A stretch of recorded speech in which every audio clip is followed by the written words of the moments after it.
Assalamualaikum warahmatullahi wabarakatuh. Kenalkan, saya Reza Taditya dari Hukum Keluarga Islam.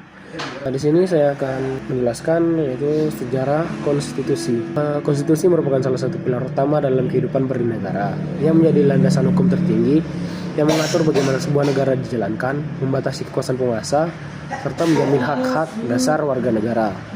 Dalam perjalanan sejarah, lahirnya konstitusi tidaklah instan, melainkan melalui proses panjang yang dipengaruhi oleh perkembangan sosial, politik, dan filsafat dari masa ke masa.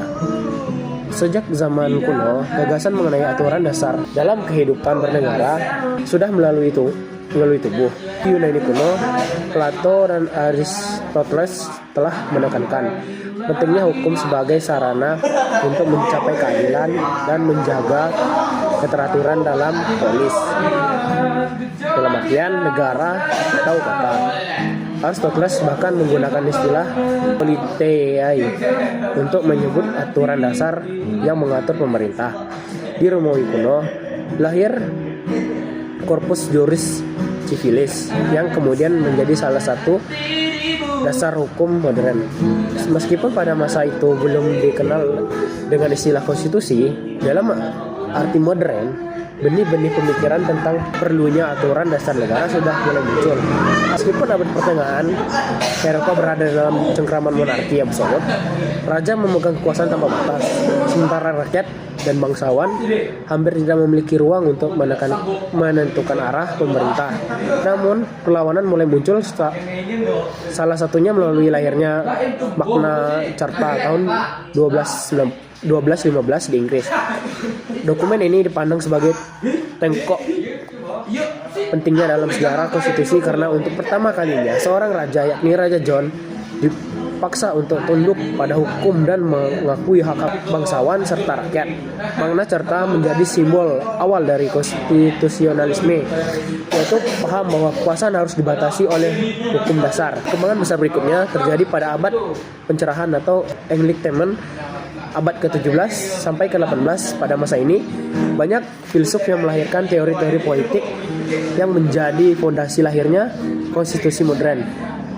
Thomas Hobbes memperkenalkan teori kontrak sosial, meskipun lebih menekankan pada penyerahan hak rakyat kepada negara demi keamanan. John Locke kemudian melengkapi teori ini dengan pandangan bahwa negara justru harus melindungi hak-hak asasi manusia yang melekat sejak lahir, yaitu hak hidup, kebebasan, kepemilikan,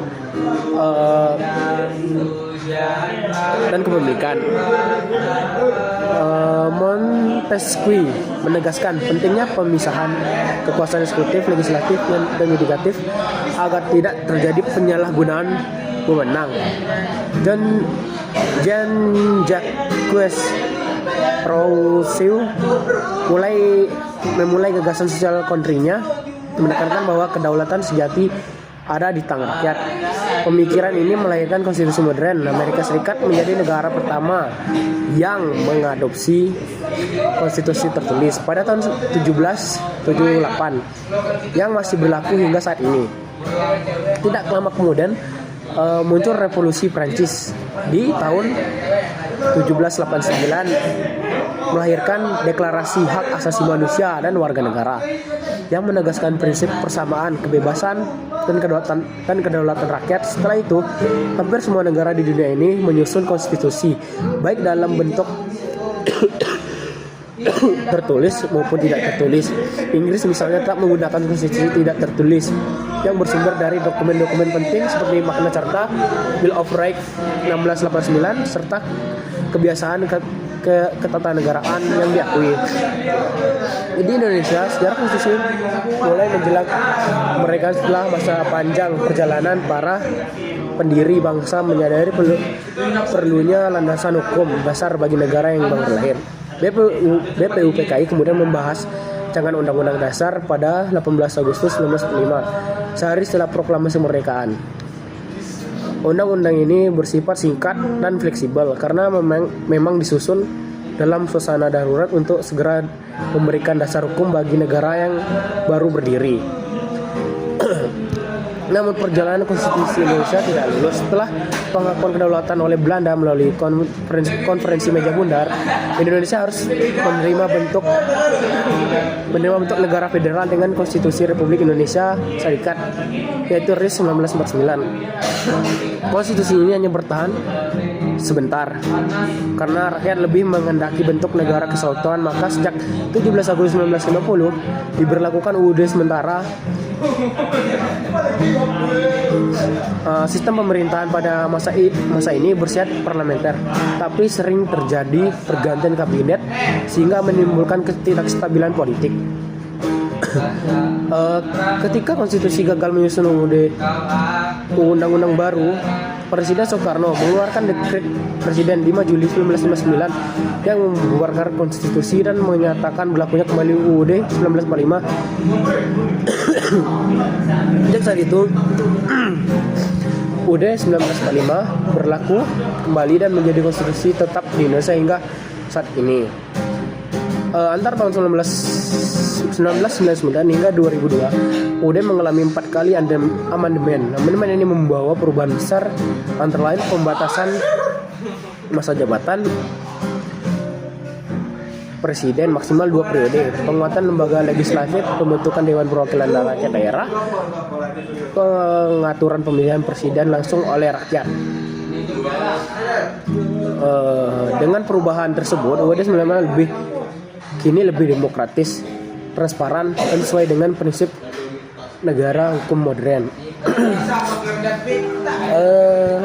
Untuk yang kedua yaitu pengertian konstitusi. Konstitusi adalah hukum dasar yang menjadi landasan bagi penyelenggara suatu negara. Secara etimologi, kata konstitusi berasal dari bahasa Latin constitution yang berarti pembentukan atau penempatan. Dengan demikian, konstitusi merupakan aturan pokok yang menetapkan bagaimana sebuah negara dibentuk, diatur, dan dijalankan. Menurut para ahli, konstitusi adalah sekumpulan prinsip yang mengatur organisasi kekuasaan negara, berhubungan antar lembaga negara, serta hubungan negara dengan warga negara. Konstitusi bisa berbentuk tertulis seperti undang-undang dasar atau tidak tertulis berupa kebiasaan tentang ketatanegaraan yang diakui. Yang ketiga itu kedudukan, fungsi, dan tujuan konstitusi. Kedudukan konstitusi yaitu menempati kedudukan paling tinggi dalam hierarki hukum suatu negara. Dalam konsep The Supremacy of Constitution, konstitusi menjadi sumber legislasi bagi semua peraturan perundang-undangan di bawahnya. Tidak ada satupun undang-undang peraturan pemerintah maupun kebijakan negara yang boleh bertentangan dengan konstitusi. Di samping itu, konstitusi juga menjadi pembentukan lembaga-lembaga negara dan pemberian kewenangan kepada mereka. Dengan demikian, kedudukan konstitusi adalah sebagai hukum dasar yang mengikat semua pihak, baik penguasa maupun rakyat. Yang kedua, fungsinya itu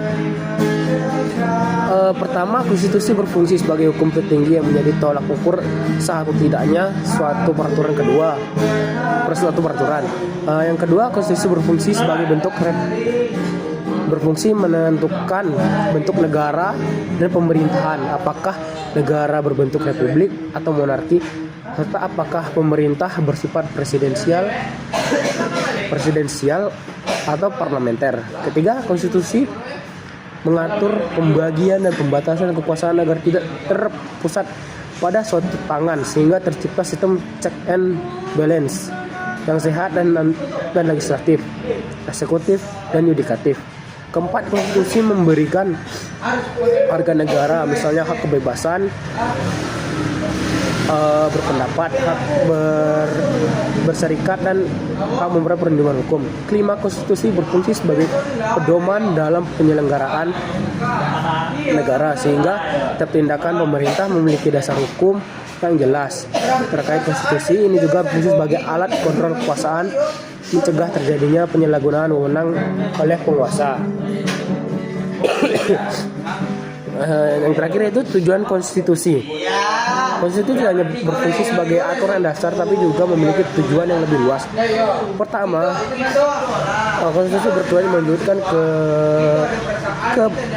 keteraturan dalam kehidupan bernegara melalui penetapan aturan dasar yang baku. Kedua, konstitusi bertujuan menjamin keadilan, kebebasan, dan persamaan bagi seluruh rakyat, sehingga tidak ada pihak yang dirugikan oleh bersewenang-wenangan penguasa. Ketiga, konstitusi bertujuan mencegah lahirnya negara. Ketiga, konstitusi bertujuan mencegah pemerintah otoriter dengan membatasi kekuasaan negara.